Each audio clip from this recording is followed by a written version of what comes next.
primera parte que contiene la solución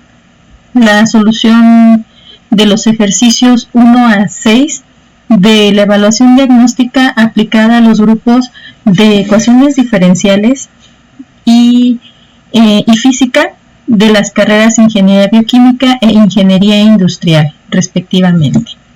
Comenzamos con la parte 1, que buscaba sondear qué tanto recuerdan los estudiantes al inicio del curso acerca de los conceptos básicos de cálculo diferencial y de cálculo integral. El ejercicio 1 era una pregunta. Nos pedían describir qué información proporciona el límite de una función. Y simplemente es responder que el límite de una función evaluado en un punto nos indica el valor al que se acerca y cuando x se acerca a determinado valor. Simplemente es a qué valor se está acercando y. Esa es la información que nos arroja cuando x se acerca mucho a cierto valor a. Vamos a ver esta respuesta 1, vamos a trabajarla en conjunto con el ejercicio 6 para reafirmar mejor este concepto. En el ejercicio 6 nos pedían evaluar un límite. Entonces, en cálculo diferencial se estudió este concepto y se vio que lo primero que hacemos para evaluar un límite es sustituir el valor al cual está tendiendo, la variable que nos indican, en este caso s, directamente sobre la función. En este caso nuestra función es esta, s cúbica menos 64 entre s menos 4. Por lo tanto, en todos los elementos que contengan s, voy a poner el valor de 4 y a desarrollar las operaciones indicadas. Es lo que tenemos aquí, en esta parte. Entonces, de acuerdo a la función, tenemos s al cubo. Aquí vamos a observar que es un 4 al cubo menos 64. Aquí lo estoy sustituyendo. Y en el denominador lo que tenemos es una s menos 4. S vale 4, 4 menos 4. 4 al cubo es un 64 y al realizar las operaciones tendría 64 menos 64, 0, 4 menos 4, 0. Por lo tanto, mi resultado es 0 entre 0. Vamos a recordar que cuando estudiamos este concepto nos enfrentamos en ciertas situaciones a este tipo de resultados, a lo que llamamos indeterminación. Y vimos que cuando obtenemos este resultado no podemos dejarlo así, puesto que no nos permite tomar una decisión acerca del valor del límite. Entonces lo que tenemos que hacer es buscar removerlo, y generalmente este tipo de resultados se remueven a través de manipulaciones algebraicas, ya sea una factorización que nos permita la cancelación de términos, quizás un completar, un cuadrado perfecto, a lo mejor racionalizar, etc. Lo más común es que nosotros realicemos procedimientos que involucren una factorización. Este ejemplo en específico, podemos observar que en el numerador tenemos una diferencia de cubos, por lo tanto podemos factorizar la misma. Y recordemos que una diferencia de cubos se factoriza como un binomio multiplicado por un trinomio. ¿Cómo formamos el binomio? El binomio está conformado por la raíz cúbica del primer elemento de la expresión que vamos a factorizar menos la raíz cúbica del segundo elemento. Entonces, esto es lo que tengo aquí. Ese procedimiento lo estoy demostrando en esta parte. Y entonces hago la factorización de la diferencia de cubos en el numerador. La raíz cúbica de s cúbica es s. Si aquí tengo un menos, aquí voy a poner un menos. Y la raíz cúbica de 64 es un 4. El trinomio se compone de esta manera. El primer término al cuadrado, aquí está, Si aquí tengo un menos, acá voy a poner un más. Y el siguiente elemento es el primero por el segundo, 4s más el segundo al cuadrado, entre el denominador. Este no cambia, no le estoy haciendo nada por el momento al denominador. Al hacer esta factorización, observo que uno de los factores es s-4, que es el mismo que se encuentra en el denominador. Por lo tanto, puedo cancelar estos dos binomios y me queda solamente este trinomio. Lo que tengo a continuación es escribir el límite, porque todavía no estoy evaluándolo. Por lo tanto, sigo escribiendo límite cuando s tiende a 4 del trinomio que me quedó después de hacer la cancelación de términos. S cuadrada más 4s más 16. Una vez que logré la cancelación de términos, voy a probar evaluando nuevamente el límite para ver si la indeterminación que había tenido antes se removió. Entonces hago la sustitución directa nuevamente en todos los espacios en donde tenga s, voy a poner el valor de 4. S cuadrada aquí se sustituye con 4 al cuadrado, más 4 por s, 4 por 4, más 16. Aquí está. Y una vez que hago el desarrollo de estas operaciones, voy a llegar al resultado final de 48. Entonces, puedo decir entonces que el límite cuando s tiende a 4 de s cúbica menos 64 entre s menos 4 es igual a 48. Entonces, quiere decir que el y, cuando s, que es la variable independiente, se acerque mucho a 4, pero sin llegar a tocar 4, y, o el valor evaluado de la función, se va a acercar mucho a 48, sin llegar a tocarlo.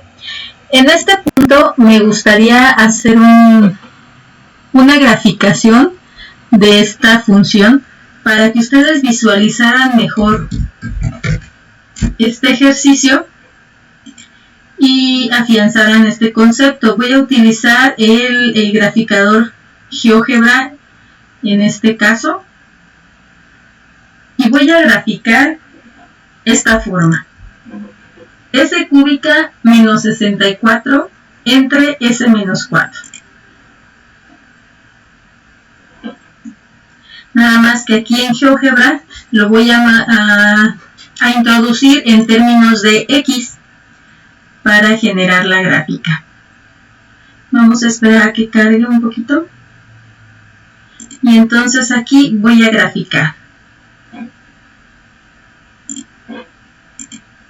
Voy a graficar la función y igual, dijimos que era s cúbica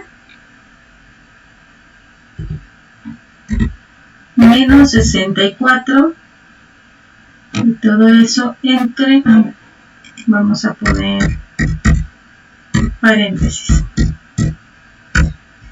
para que englobe todo, s cúbica menos 64 entre s menos 4. Ahora sí, tomo todo el numerador. Voy a dar Enter. Como no lo puse en términos de x, no me produjo la gráfica. Permítanme. Los voy a poner en términos de x. Entonces sería x cúbica menos 64 entre x menos 4. Ahora sí.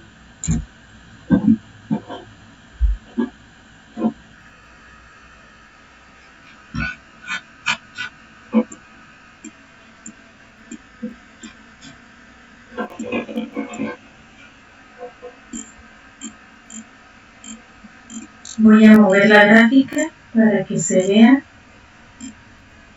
La estoy bajando. Voy a reducir un poquito la escala porque hay algo que quiero que observen.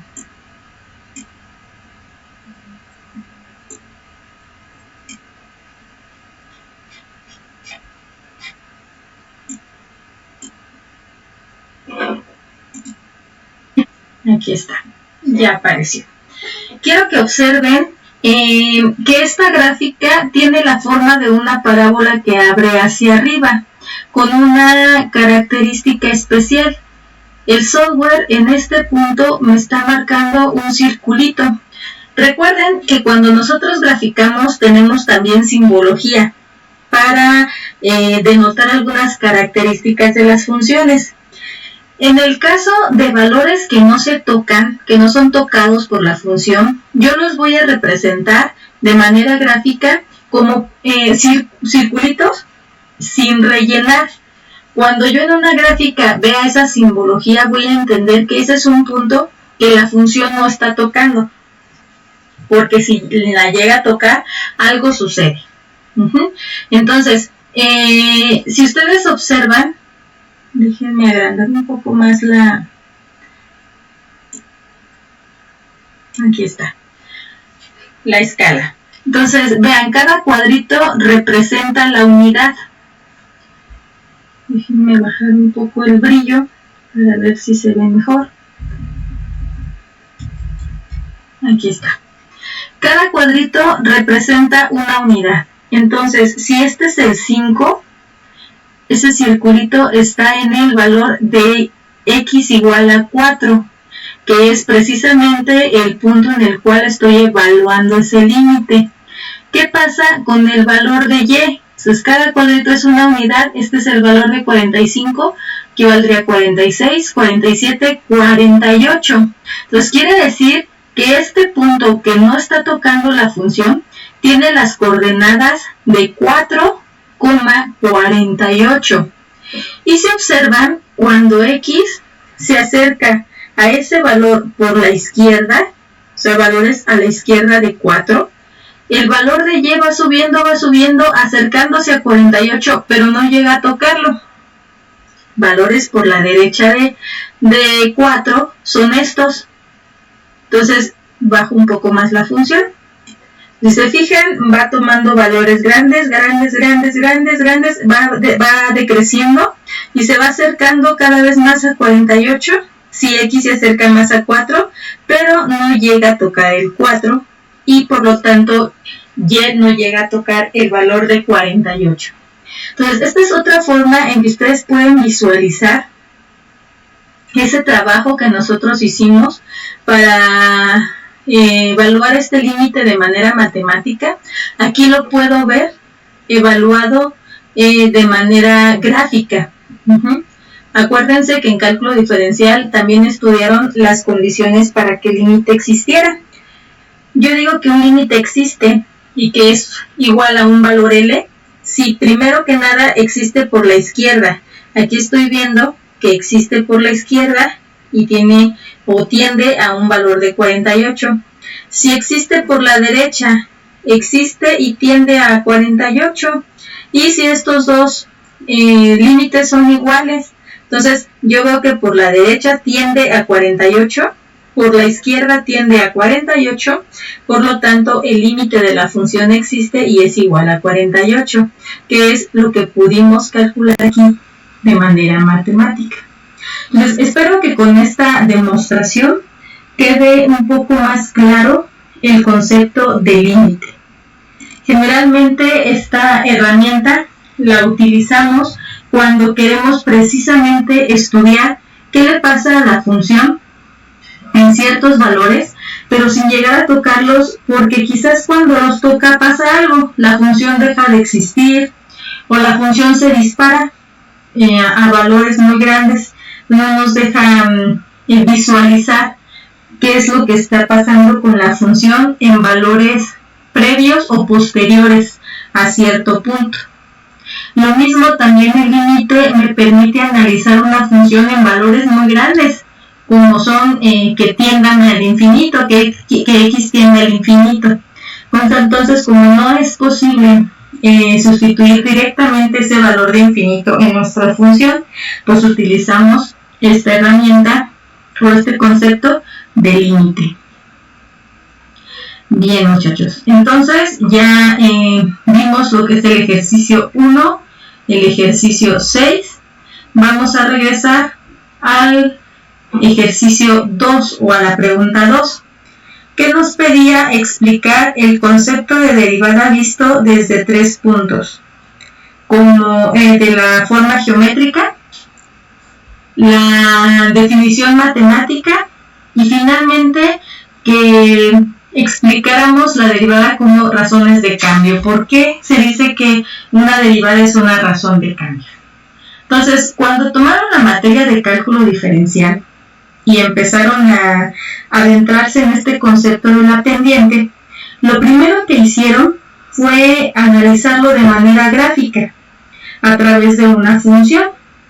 Entonces, ustedes iban a analizar una función que aquí la puedo visualizar en un color rojo. Y entonces evaluaban un punto P y un punto Q y veían qué valores tenía. Obviamente, como está aquí ubicado gráficamente, Q en cuanto a coordenadas de X, pues es más grande. Entonces puedo decir respecto de X que el valor inicial, si tomo a P como mi punto inicial, que el valor de X inicial se incrementó en esta posición final. Y lo mismo sucede con las coordenadas en Y. Si yo aquí veo el valor de Y y lo veo después acá, entonces puedo decir que esta posición inicial en Y hasta acá sufrió un incremento, sufrió un cambio que finalmente es un incremento porque aumentó. Si yo quisiera conocer cuánto fue lo que incrementó, pues entonces tendría que conocer en X esta posición y entonces sería esta X1, si yo le llamo a esta X1, menos esta X0 me va a dar el valor del incremento. A este incremento le llamamos delta de X. Es un incremento de la variable X. Luego, si yo quisiera conocer el incremento en Y, pues sería esta posición menos esta. Si yo a esta le llamo Y1 y a esta Y0, pues delta de Y sería Y1 menos Y0. Eso es en cuanto a la función. Si ahora yo tomo una recta y hago que corte a la función en 2 puntos y voy haciendo lo mismo, mido a X de aquí a aquí y al incremento que haya sufrido del punto P al punto Q, le digo que es un delta de X. Y lo mismo para Y. Mido la Y inicial y la Y final, pero en la recta. Y digo que esa diferencia de distancias pues me daría un delta de Y, que finalmente va a ser un incremento. Recuerden que en el caso de la recta, un parámetro que me da mucha información de esta recta es el valor de su pendiente. Si yo conozco el valor de la pendiente de una recta, yo puedo empezar a describir el comportamiento de esa recta. Si por ejemplo tiene un ángulo de inclinación de 0 grados, si tiene un ángulo de inclinación entre 0 a 90, si su ángulo de inclinación ahora crece de 90 a 180, puedo decir qué está pasando con esa recta. Por lo tanto, un parámetro interesante a estudiar es la pendiente. Y entonces ustedes comenzaron a escribir el concepto de pendiente. Recordemos que la pendiente de una recta está definida por la razón de Y2 menos Y1 entre X2 menos X1. ¿Les suena conocido esta diferencia? Es precisamente la que estábamos mencionando aquí. Nada más que Y2 yo le llamé Y1 y Y1 yo la llamé Y0 por hablar de un punto inicial y de un punto final. Pero yo puedo decir entonces que la pendiente es el incremento en Y entre el incremento en X. Entonces, este es el análisis de la pendiente de la recta secante. ¿Qué pasa ahora si yo voy midiendo voy midiendo las delta de X. Déjenme ver aquí.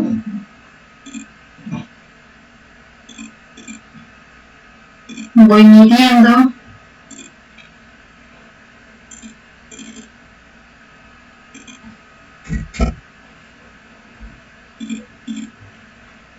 esas delta de Y.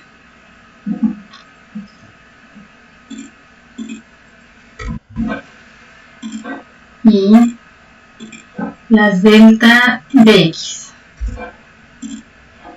Y también voy comparando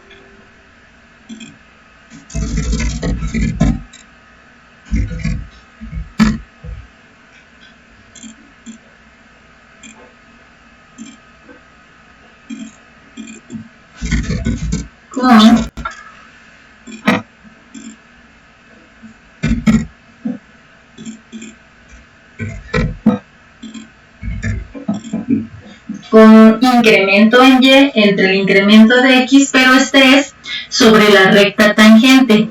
Recuerden, esto va medido sobre la función f de X.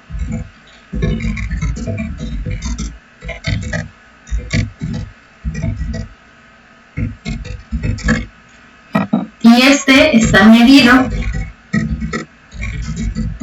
sobre la recta.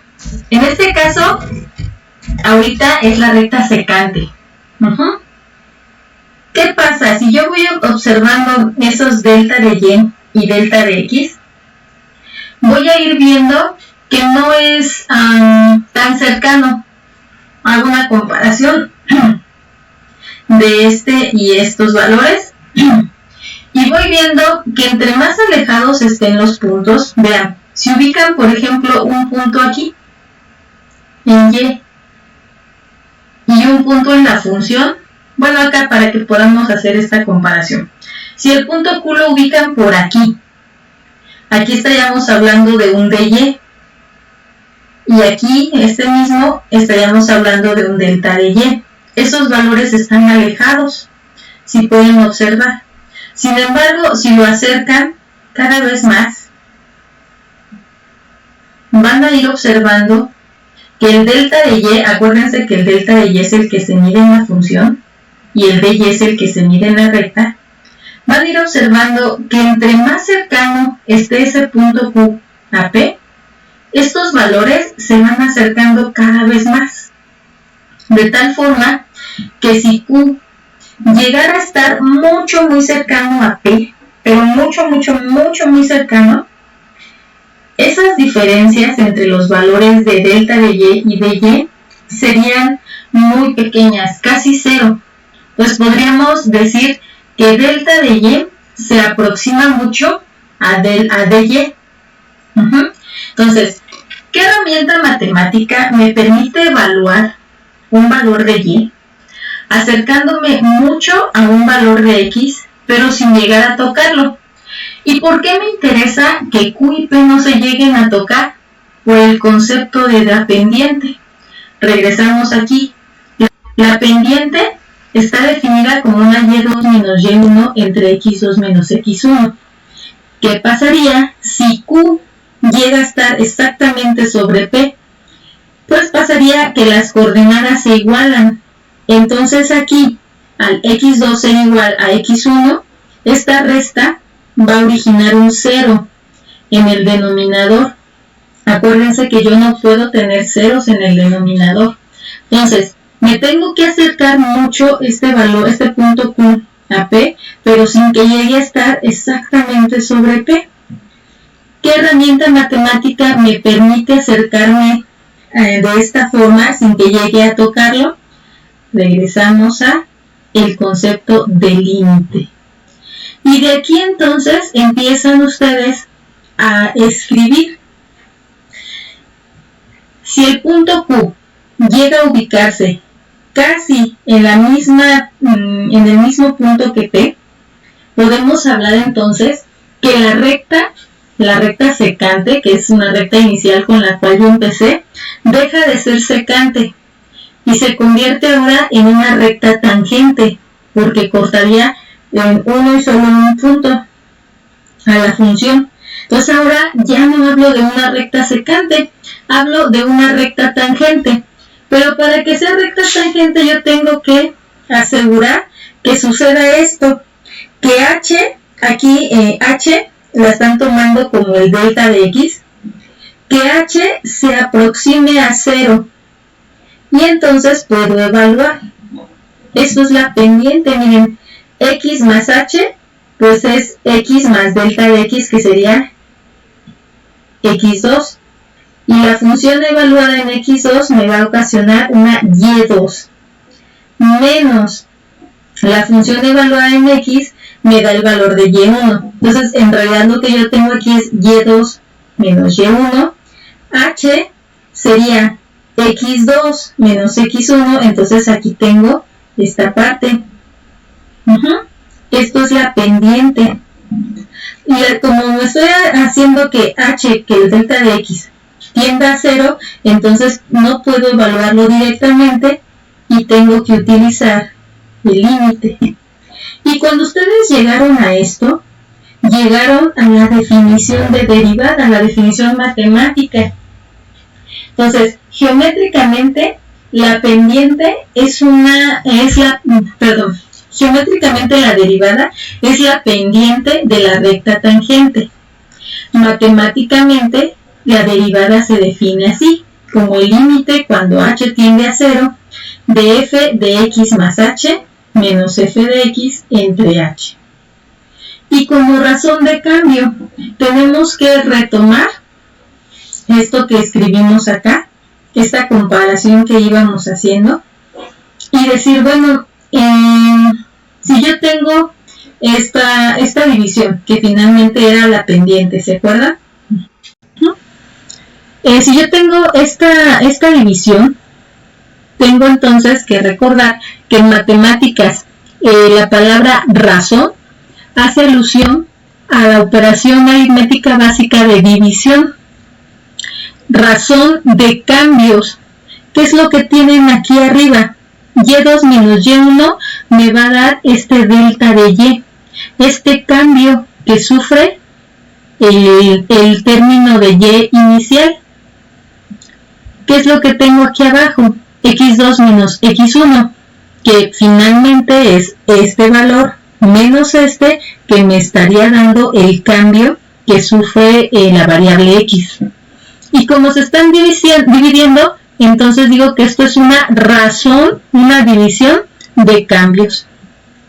Del cambio que sufre la variable dependiente entre el cambio que sufre la variable independiente. Este último enfoque es muy importante porque es el que nos permite entonces, a través de la derivada, poder modelar fenómenos que sean observables, que finalmente sean de interés para un ingeniero. Debemos recordar que en la vida siempre estamos viendo cambios, todo está en movimiento, nada está estático. Entonces, al haber cambios, siempre esos cambios se producen por algo, alguna variable que lo causó. Entonces, el cambio se convierte en un juego, en una relación entre variables dependientes y variables independientes. Y reconocer estos cambios, pues me permiten entonces modelar de manera matemática el fenómeno en el que quiero intervenir. Por eso es tan importante el concepto de derivada.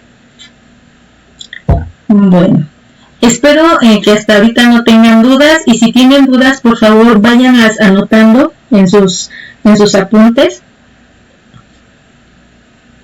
Pasamos ahora al ejercicio 3.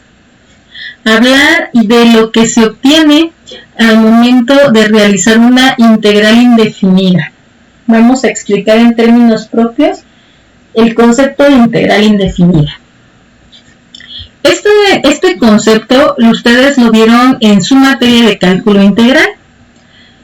Y para introducirlos al tema, seguramente leyeron el concepto o vieron el concepto de función primitiva o antiderivada de una función. Y quizás se introdujo este concepto a través de ejemplos ilustrativos. Les planteaban, bueno, o yo les plantearía 3 ejercicios, tres funciones, una función m, otra función g y otra función p, que tienen estas formas respectivamente. Y los invito a que deriven las 3. Entonces, la derivada de la función 3x más 2 es la derivada de este término 3x, que sería 3, y la derivada de una constante es 0. Para g, la derivada sería la derivada de este término, que es 3, la derivada de este segundo término, que es 0. Por lo tanto, tendría esta forma.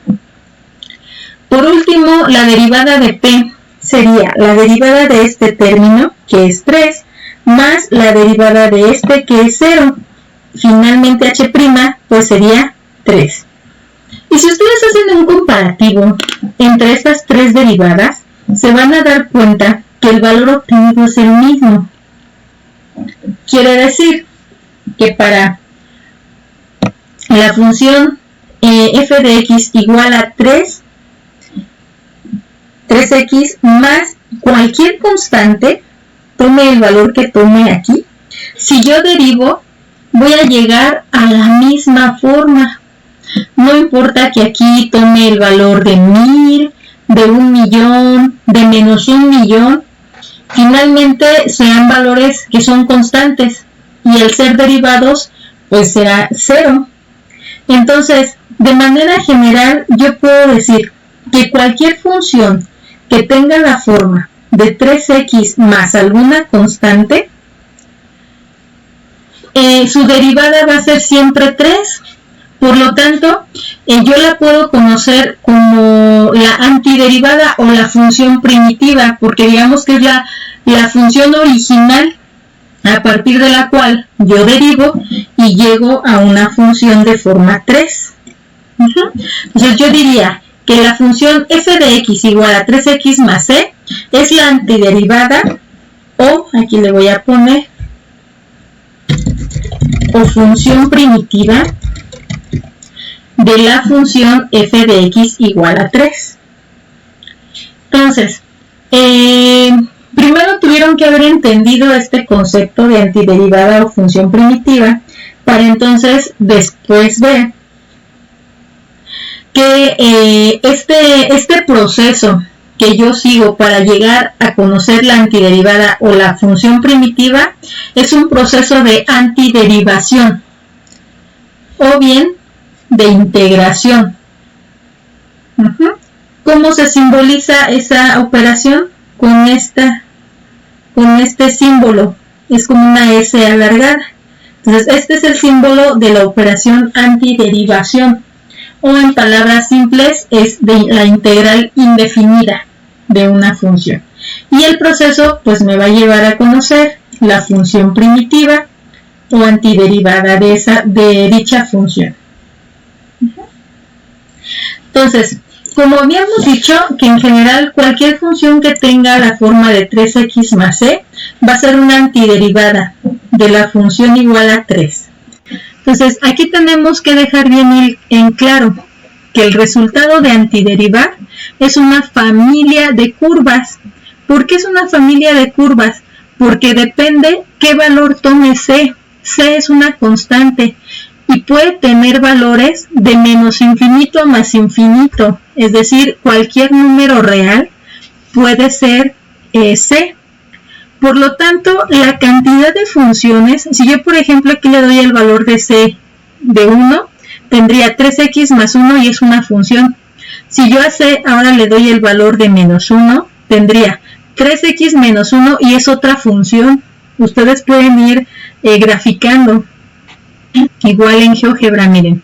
Vamos a hacer el ejemplo y voy a graficar y igual a 3x más 1 y tendría esta forma. Déjenme, aquí está, para que lo vean más con más amplitud. Si ahora grafico una segunda función,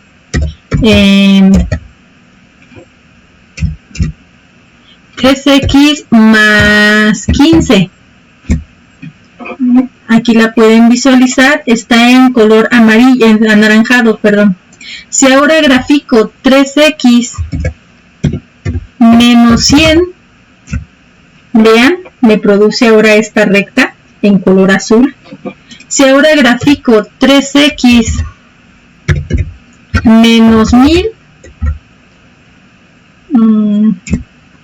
ya no se alcanza a ver por la... aquí está. Vean, está en color gris. Entonces, es una misma forma, o sea, son rectas que inclusive tienen el mismo ángulo de inclinación. Sin embargo, están movidas a lo largo del eje X, pero la forma va a ser exactamente la misma. ¿Cuántas curvas puedo, o en este caso rectas, puedo sacar de esta forma? Pues una infinidad. Por eso es que se dice que el resultado es una familia de curvas, que van a tener las mismas características, es decir, la misma forma, pero son finalmente funciones diferentes, dependiendo del valor que tome C. Entonces, a todas esas rectas, en este caso le llamamos familia de rectas. Entonces, eso es el resultado que yo obtengo al momento de realizar una integral indefinida, una familia de curvas, que como vamos a ver más adelante, es muy diferente de lo que yo voy a obtener al momento de hacer o de realizar una integral definida.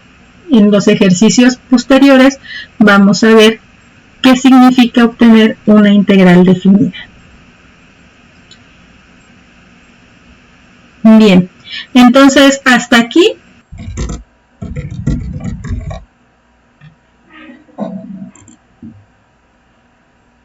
bien, disculpen el problema del audio. Hasta aquí entonces se termina el ejercicio 3 y terminamos con la primera parte de esta solución. Nos vemos en el siguiente video, que seguirá resolviendo los siguientes ejercicios de la evaluación diagnóstica. Buenas noches.